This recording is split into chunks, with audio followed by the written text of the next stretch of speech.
आज से 550 वर्ष पूर्व जिन दिनों कली पावन अवतार श्री चैतन्य महाप्रभु इस धरती पर थे, उस समय एक बहुत बड़े संत हुए जिनका नाम था सनातन गोस्वामी। क्या नाम था? सनातन गोस्वामी। सनातन गोस्वामी के जीवन में एक ऐसी घटना है, वैसे उनका परिचय दे दूं। उनका जन्म सारस्वत ब्राह्मण परिवार में हुआ। वो दो भाई थे, अमर और संतोष, और बड़े विद्वान थे। उन दिनों वे 7 भाषा जानते थे और उस समय राजा नवाब हुसैन इस धरती पर राज कर रहे थे। राजा हुसैन शाह ने अपने मंत्री हिंगा को महल से निकाल दिया, बहुत डांट कर। वो मंत्री स्वयं जान नहीं पाया कि राजा ने मुझे क्यों निकाला है। वो घूमते घूमते रामकेली गांव में पहुंचा, जहां पर ये दोनों भाई अमर और संतोष रहते थे। तो उनकी दुकान पर आकर बैठा तो अमर और संतोष ने तुरंत कह दिया, उसमें चिंता करने की क्या बात है, तुम्हारे राज्य में कोई स्तंभ है? बोले हाँ। स्तंभ का नाम पिरूसा है? बोले हाँ। बोले वो स्तंभ बिगड़ गया है, उसे रिपेयर करा दो, राजा खुश हो जाएगा।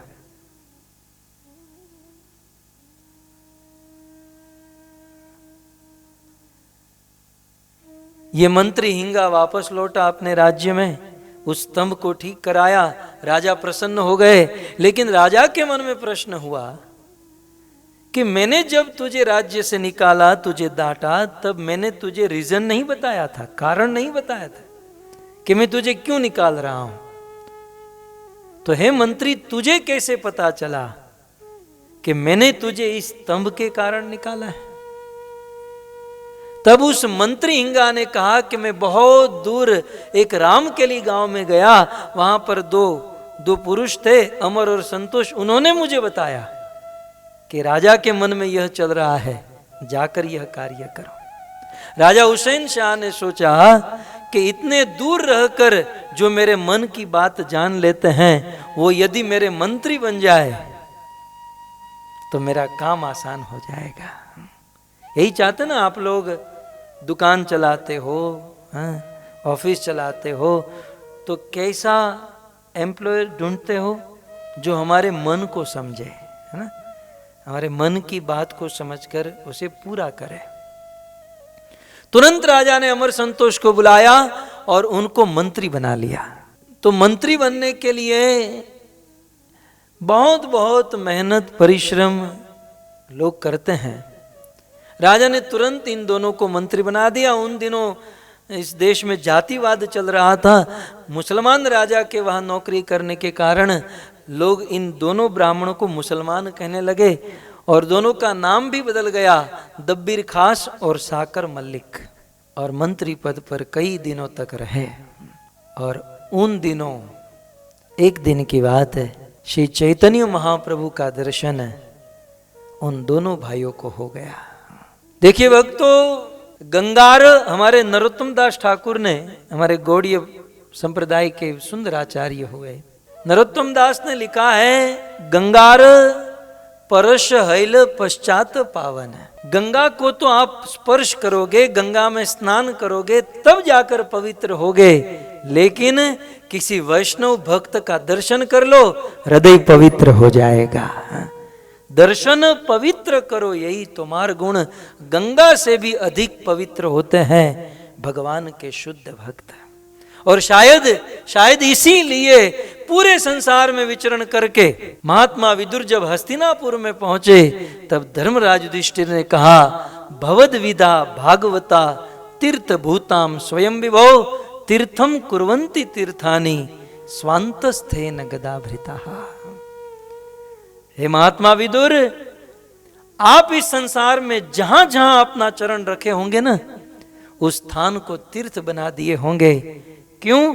क्योंकि आप जैसे संत जहां जाते हैं, जिनको देखते हैं, उसे पवित्र कर देते हैं, उस भूमि को तीर्थ बना देते हैं।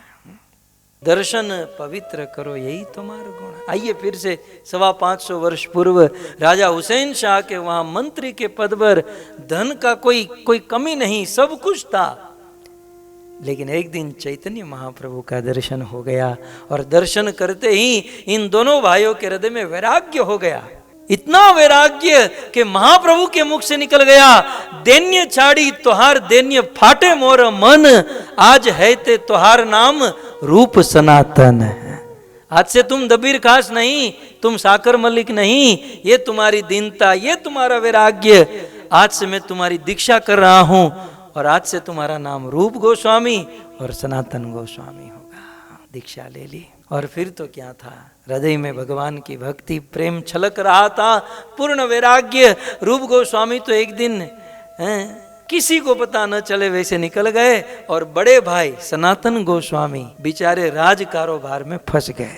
2 मंत्री थे, एक तो चला गया ब्रज वृंदावन, एक फंस गया।